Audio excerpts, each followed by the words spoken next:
The sleek silver hull of the Galactic Federation survey ship Celestial Explorer gleamed against the backdrop of unfamiliar stars. Commander Alan Wright stood on the bridge, his eyes fixed on the main view screen. The ship had been mapping this uncharted sector for 3 standard months, and most discoveries had been routine. Until now. "Commander, you need to see this," Science Officer Lisa Miller called from her station. Her voice held an unusual edge of excitement. The Celestial Explorer slipped into orbit around the blue-green planet. The crew gathered on the bridge, all eyes fixed on the viewing screens that showed the world below them. They had spent a full day confirming their initial readings, and the results remained the same. This was, without doubt, a Class 15 Deathworld. Security Chief Jack Carter leaned forward, adjusting the magnification on his screen. "I count at least 50 major cities on this continent alone," he said, his voice quiet with disbelief. "Roads, airports, seaports. They have a complete transportation network. And satellites," Engineer Paul Rodriguez added. "Hundreds of them. Communication networks, weather monitoring, even primitive space stations in low orbit." Commander Alan Wright nodded slowly. "So we're dealing with a technologically advanced civilization. Pre-FTL, but not by much. They call their planet Earth," said Communications Officer Susan Campbell, who had been working tirelessly to decode the planet's transmissions. "And they call themselves humans."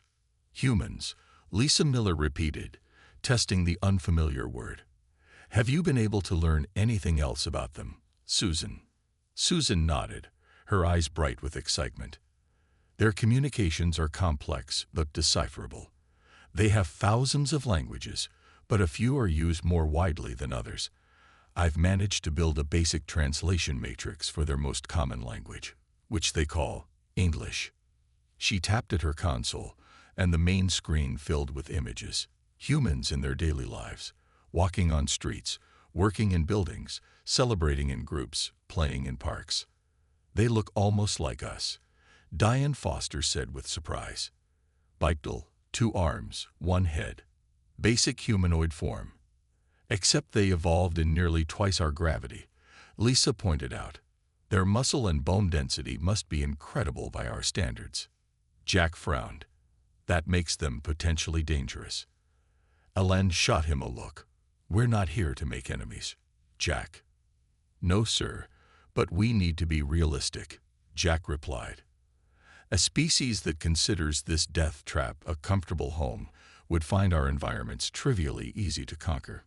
"I think you're jumping ahead," Alan said firmly. "Right now, we need to focus on understanding them." Paul, who had been studying the planet's industrial patterns, spoke up. "They burn fossil fuels for energy. Primitive, but they're beginning to transition to renewables. Their technology is advancing rapidly. Their medical science is fascinating," Diane added, scrolling through data on her pad. "They cured many diseases and extended their lifespans considerably in just the last century of their time." "What about their social structures?" Alan asked. Susan brought up more images. "They organize into nation-states, hundreds of them across the planet. They have complex political systems, economies, religions, and cultures.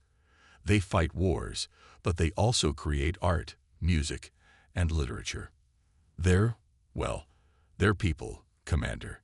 Different from us, but recognizably people." The bridge fell silent as they absorbed this information. These humans weren't just surviving on their death world.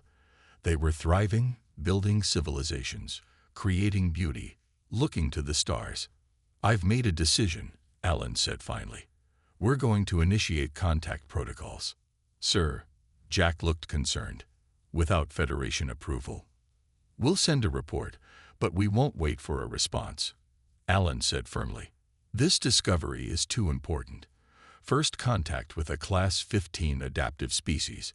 This has never happened before." Lisa nodded in agreement. "I've reviewed all Federation records. No sentient species has ever evolved naturally in such extreme conditions. The humans represent something entirely new." "Prepare a landing party," Alan ordered.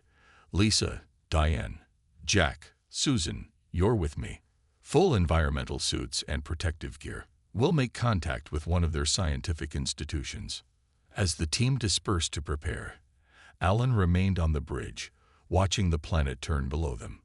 The blue oceans, the green and brown landmasses, the swirling white clouds.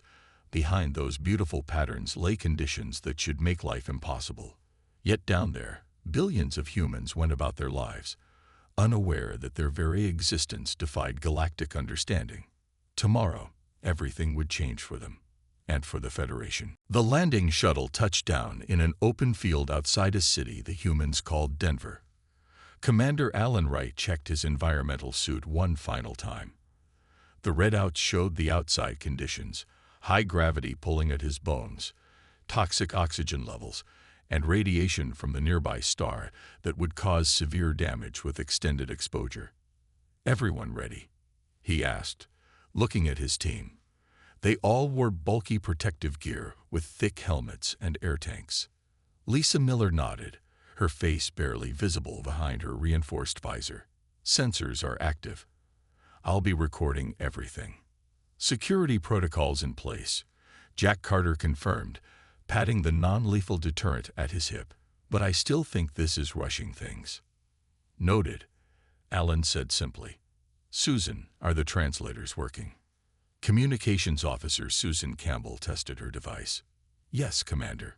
We should be able to understand them. And they should understand us." "Let's make history," Alan said, and pressed the button to open the shuttle door. A blast of Earth air rushed in through the airlock filters. The team stepped carefully down the ramp, moving slowly in the crushing gravity. Their suits hummed and whirred as the support systems worked to keep them upright. A small group of humans waited for them at a safe distance. They had been contacted briefly from orbit and told to expect visitors. At the front stood a woman with dark hair pulled back from her face. Most surprisingly to the Federation team, she wore only simple clothing: a light jacket, pants, and boots. No environmental protection at all. "Hello," she called out, raising her hand in greeting. "I'm Dr. Olivia Green, xenobiologist with the United Earth Science Division. Welcome to Earth." The aliens moved awkwardly toward the humans, their movements slowed by both caution and their heavy protective gear. "Greetings," Alan replied, his voice coming through his suit's speakers. "I am Commander Alan Wright of the Galactic Federation survey ship Celestial Explorer *. We come in peace." Dr. Green smiled. "We're honored to meet you. Is there something wrong with your equipment? You seem to be moving with difficulty." Alan exchanged glances with Lisa through their helmet visors. "Our equipment is functioning correctly. Your planet's gravity is nearly twice what is standard for our species." Dr. Green's eyebrows rose in surprise. "I see. And the suits?" "Your atmosphere contains oxygen levels that would burn our lungs," Diane Foster explained. "And your solar radiation would damage our cells with prolonged exposure." The humans looked at each other with expressions of astonishment. "You find our world hostile?" Dr. Green asked. "Your world is classified as a Class 15, Deathworld by Federation standards," Lisa explained. "The most extreme and dangerous planetary classification in our records." A younger human male stepped forward.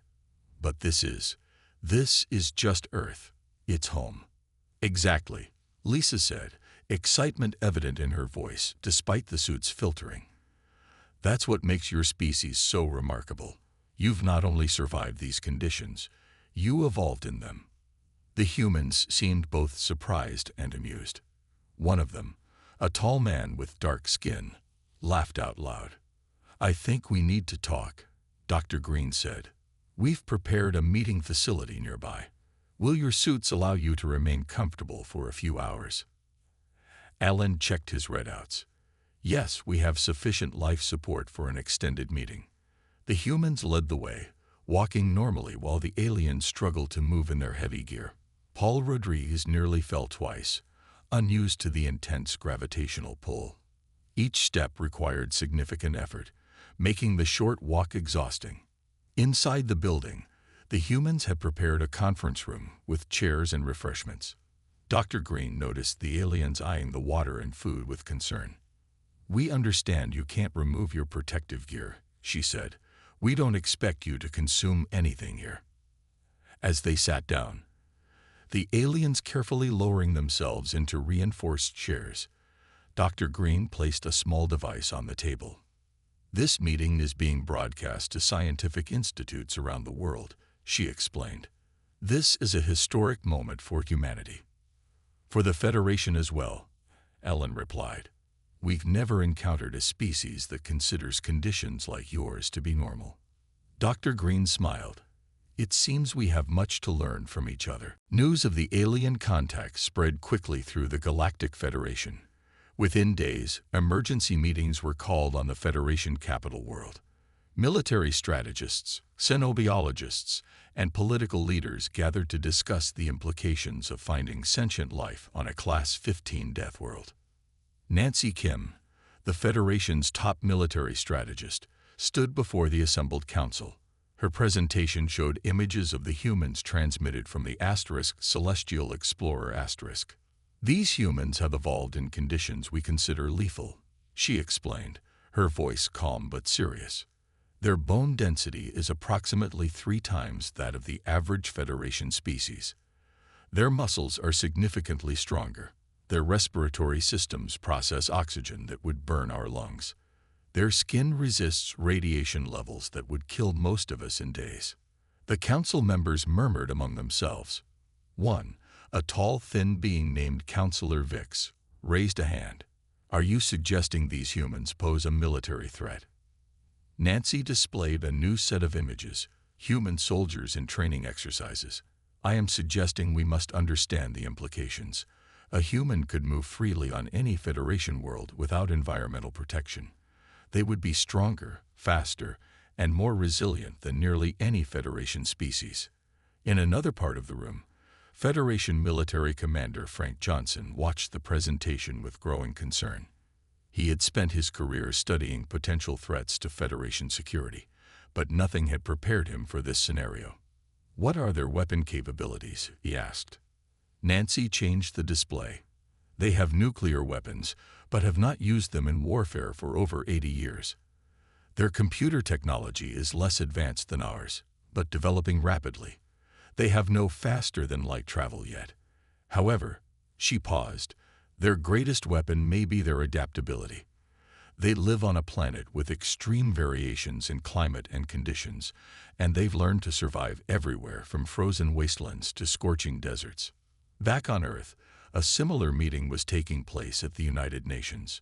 Representatives from every major nation had gathered to discuss the alien visitors.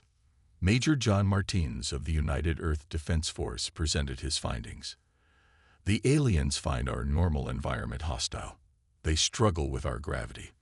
They cannot breathe our air."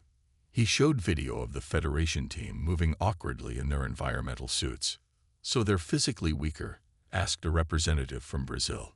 "Significantly," John confirmed. "We've conducted some simple comparative tests with their permission. The average human child has greater physical strength than their adult soldiers." Ambassador Daniel Brown stood up. "But they have faster-than-light travel technology, energy weapons, and who knows what else. We need to be careful not to appear threatening." "Agreed," said John. "But we also need to understand what this means. These aliens evolved in environments much gentler than Earth. Their home worlds have lower gravity, less radiation, and more stable climate patterns." At a research facility outside Denver, Dr. Olivia Green was showing engineer Paul Rodriguez around the laboratory. Despite his environmental suit, Paul moved with wonder, examining the simple Earth technology. "Your materials science is fascinating," he said, studying the display of carbon fiber composites. "You've had to develop materials that can withstand extreme stresses." Olivia nodded. "We never thought of it that way. It's just what we needed to build things that last." Paul carefully picked up a small steel ball bearing, feeling its weight in his gloved hand. "On my world, we couldn't casually use metals this dense. The energy cost to move them would be too high." Olivia watched him with growing understanding. Earth's normal had shaped everything humans built, from their buildings to their tools to their vehicles. The high gravity, extreme weather, and variable conditions had driven human innovation in directions the aliens had never needed to explore. I think, she said slowly, this is just the beginning of both sides realizing how different our perspectives are. Paul nodded inside his helmet. The Federation Council is already in emergency session discussing your people. Some are afraid. Afraid of us? Olivia asked, surprised. You evolved on a world that would kill most of us in minutes, Paul said simply. What does that say about the humans who call such a place home? Federation Ambassador Catherine Lee stood before the High Council, trying to keep her voice steady. The chamber was filled with representatives from all 53 member species, and most of them looked worried. We need to reconsider our standard diplomatic approach, she said. Humans don't think like us because they haven't lived like us. Their world has shaped them differently. Councillor Vix leaned forward. What exactly are you proposing, Ambassador? That we don't treat them as a potential threat simply because they're different, Catherine replied. Yes, they evolved on a world we find hostile. Yes, they have physical advantages over most Federation species, but they've also shown remarkable restraint. They have nuclear weapons but haven't used them in war for generations. They have serious conflicts but solve most through diplomacy. Another counselor, a small blue-skinned being named Merrick's, tapped his control panel. The main screen displayed an image of Earth. The question remains, can we safely integrate a species from a Class 15 Deathworld into galactic society? They could settle on any of our worlds without environmental protection. They would have physical advantages that might be misused. Are you suggesting quarantine? Catherine asked, shocked. It would be prudent, said Commander Frank Johnson, who stood at the back of the chamber. At minimum, we should classify humans as an evolutionary anomaly requiring special monitoring. Catherine shook her head firmly. That approach would doom our relationship from the start. Humans value their freedom intensely. They would see any attempt at containment as hostile. On Earth, similar debates were happening. The United Nations Security Council had convened an emergency session to discuss the Federation's recent communication. Ambassador Daniel Brown addressed the room. The Federation has expressed concerns about our physical capabilities. Some of their members have suggested special restrictions on human movement within Federation space. The room erupted in angry voices.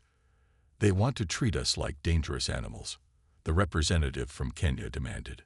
They're afraid of us, said the Russian delegate, simply because we can survive conditions they find harsh. Daniel raised his hands for quiet. They're not hostile.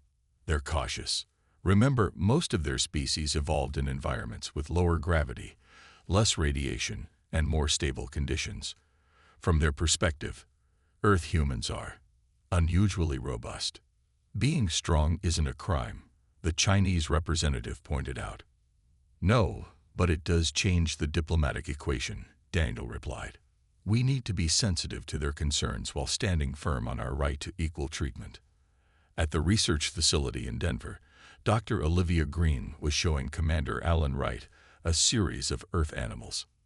This is a tardigrade, she explained, pointing to a microscope image. It can survive in space, extreme pressure, radiation, and temperatures from near absolute zero to well above boiling. Alan stared in wonder. On your Deathworld, even the microorganisms are incredibly hardy. Olivia smiled. Earth has always challenged life. To survive here, you must adapt. Humans aren't even the most impressive example. Alan turned to her, his face visible through his helmet visor. That's what some in the Federation don't understand. They see your strength and resilience as threatening, but they're missing the point, aren't they? Which is, Olivia asked. That those same traits made you survivors, not conquerors, Alan said. You had to cooperate to thrive in harsh conditions. You had to build societies that could withstand challenges. In orbit above Earth, Science Officer Lisa Miller was compiling her report on human biology. The data was revolutionary. Humans had developed immune systems, healing abilities, and cellular repair mechanisms unlike anything in Federation records. Their bones knit together after breaking. Their bodies fought off infections without advanced medicine. Their muscles grew stronger when stressed. They're not just different, she murmured to herself. They're teaching us whole new possibilities for life. Her thoughts were interrupted by an alert. A message from Federation Command marked urgent. She opened it and read with growing alarm. The Federation Council had voted. Earth was to be classified as a biological anomaly zone. All contact was to be limited. No human would be permitted to leave their solar system without special authorization. Lisa closed her eyes.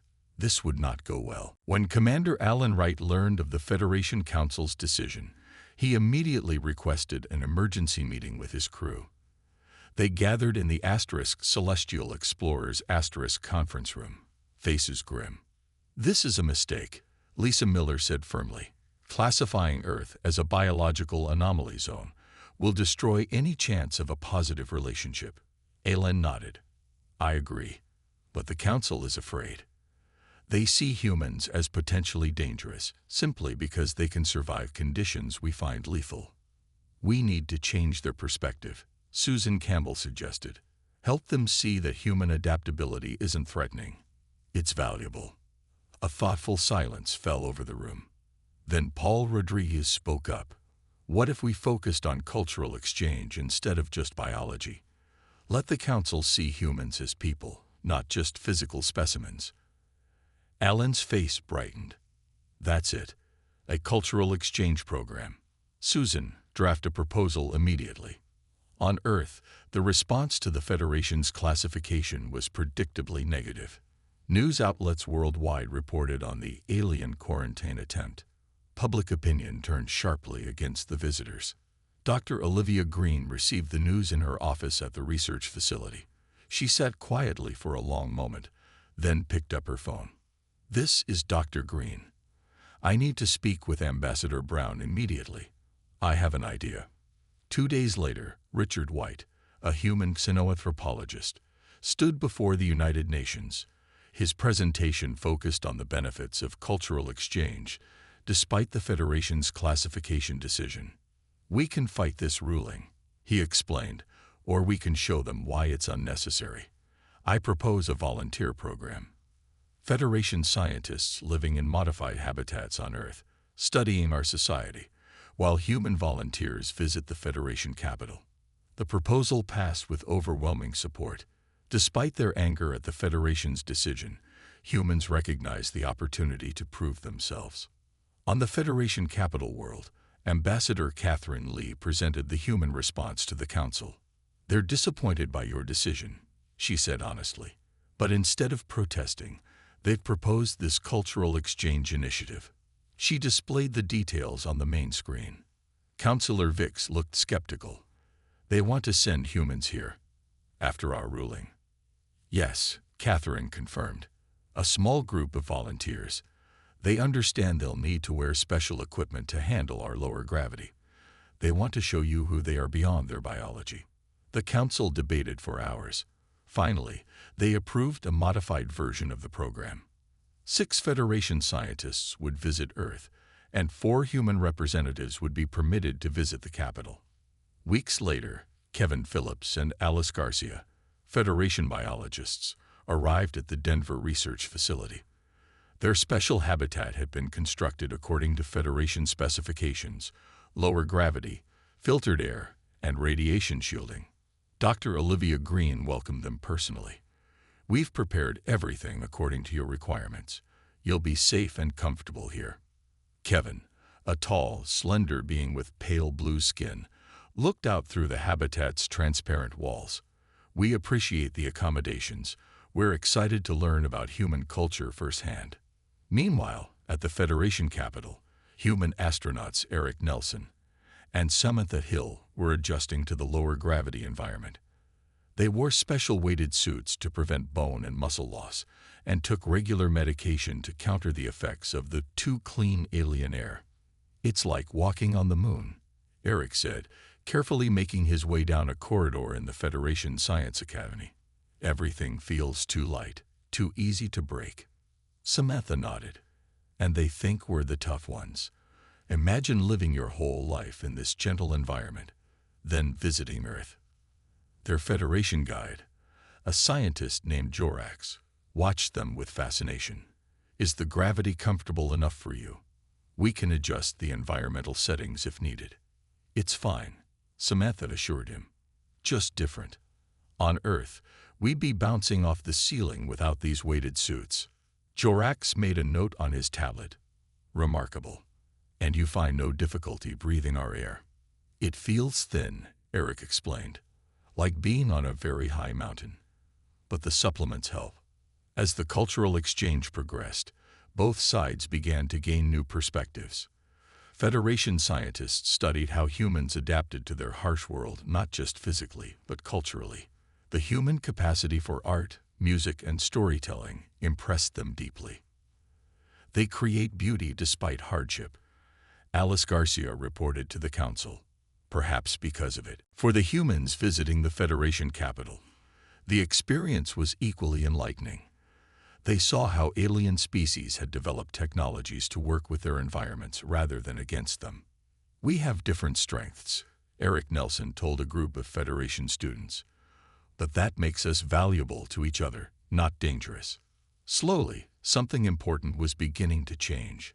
The alarm sounded throughout the Federation outpost near the Epsilon sector. Red lights flashed as personnel rushed to their stations. The outpost commander, a veteran named Zarin, studied the tactical display with growing alarm. Scorpius cartel ships, he reported to his crew. At least 15 vessels. They'd disabled our outer defense grid. The Scorpius cartel was the most notorious pirate fleet in the quadrant. They raided outposts, stole technology, and vanished before Federation forces could respond.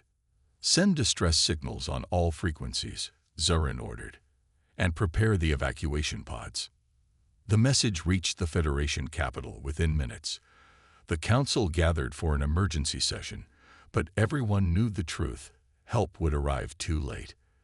The nearest Federation defense fleet was 3 days away. But someone else heard the distress call. The human ship Intrepid Asterisk, captained by Judy Wright, had been on a diplomatic mission to a nearby system. They were just completing the cultural exchange program, with Captain Wright serving as Earth's military liaison to the Federation. That outpost has over 300 civilians, she told her crew after hearing the distress call. And it's only 6 hours from our position. Her first officer looked concerned. Captain, we're not authorized to enter that sector. The Federation hasn't approved human ships for military operations. Judy's expression hardened. We're not going to sit by while people die. Set course for the outpost, maximum speed.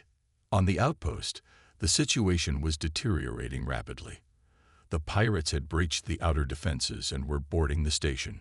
Federation security forces fought bravely, but they were outnumbered. We can hold them at Junction 7 for maybe 20 minutes, the security chief reported to Zarin. After that, they'll reach the civilian quarters. Zarin nodded grimly. The civilians included families with children. The thought of them falling into the hands of the Scorpius cartel was unbearable. A communication officer suddenly looked up from her console. Commander, I'm detecting a ship approaching at high speed. It's not broadcasting Federation identification. The pirates' reinforcements? Zarin asked. No, sir. It's a human vessel. The Intrepid Asterisk. Aboard the Intrepid Asterisk, Captain Wright addressed her crew. We're approaching the outpost. The pirates have already boarded. We'll dock at Emergency Airlock 3 and deploy tactical teams. She looked at her officers. Remember, we'll be operating in what feels to us like very light gravity. Move carefully. Don't bounce off walls or break equipment. The tactical teams nodded. They had trained for this scenario after learning about the different environmental conditions in Federation facilities. What about atmosphere? Asked a young lieutenant. Federation standard atmosphere is oxygen poor by our standards, Judy explained. You might feel lightheaded. Focus on your breathing. But their air won't harm you. It's just thin. When the Intrepid docked with the outpost, the pirates were caught completely by surprise. They had expected only the outpost's security teams, not the arrival of a new ship, and certainly not humans.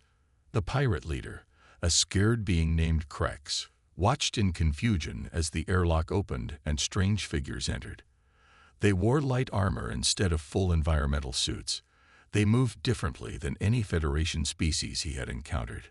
Faster, stronger, more aggressive. "What are they?" he demanded of his lieutenant.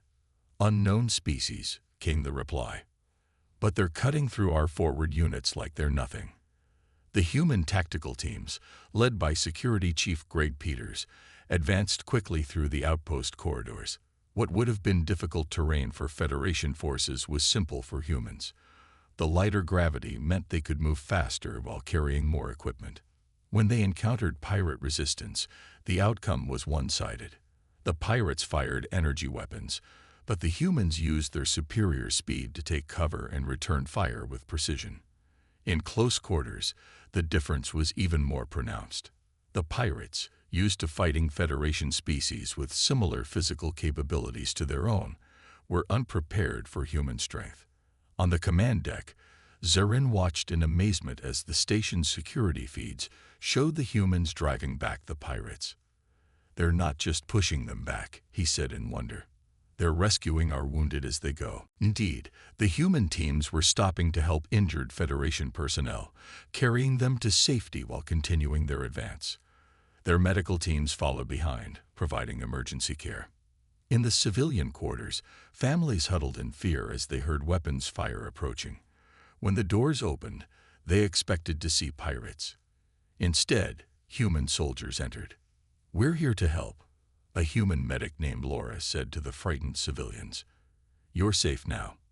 Within 2 hours, the pirates were in retreat. The human ship had turned the tide of battle through sheer surprise and physical capability. What the Federation had viewed as a potential threat, humans' ability to function in diverse environments, had become their salvation. 1 month after the battle at Epsilon Outpost, the Federation High Council chamber was more crowded than anyone could remember. Representatives from every member species were present, along with a delegation from Earth. The recent events had changed everything. Commander Alan Wright stood beside Captain Judy Wright, his sister, as she received the Federation Medal of Valor. It was the first time the medal had been awarded to a non-Federation species. Captain Wright and the crew of the Intrepid acted without hesitation to save Federation lives. Counselor Vix announced. Their courage and their unique capabilities prevented a tragedy. When the ceremony ended, the real business began. The Council had called a special session to reconsider Earth's status in galactic society. The classification of Earth as a biological anomaly zone was made out of fear, Ambassador Catherine Lee said. Recent events have shown that human adaptability is not a threat, but an asset to the Federation. Councillor Merricks, who had once argued for quarantine, now spoke in support of humans. "My own child was among the civilians at Epsilon Outpost.